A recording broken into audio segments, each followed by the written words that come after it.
এক প্রবাসী ভাই অনেক দিন আগে বলেছিল বোনা খিচুড়ি করে মানে একটা রেসিপি দেওয়ার জন্য। আসলে সময় হয়নি আর সুযোগও হয়নি, এই জন্য এভাবে আর দিতে পারিনি। তো এখানে আজকে বোনা খিচুড়ি করব, সেজন্যে আপনাদের মাঝে একটু তুলে ধরলাম। আর ওই ভাইয়াটা যদি আমার ভিডিওটা দেখেন তাহলে অবশ্যই মানে বলবেন কেমন হয়েছে। তো এখানে প্রথমে 3 রকমের ডাল নেওয়া হয়েছে।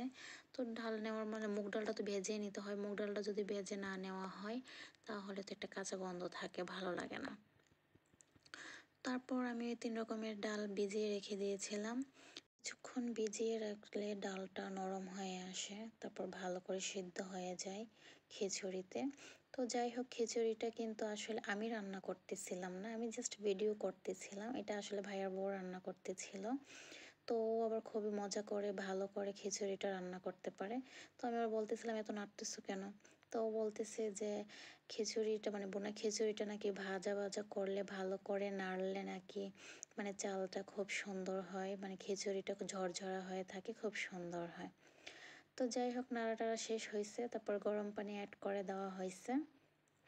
তো গরম পানি অ্যাড করে দেওয়ার কারণ হয়েছে যে বোনা খিচুড়ির মধ্যে মানে এটা তাড়াতাড়ি হয়ে যাবে সিদ্ধ, তো খিচুড়িটা খুবই সুন্দর হবে নাকি।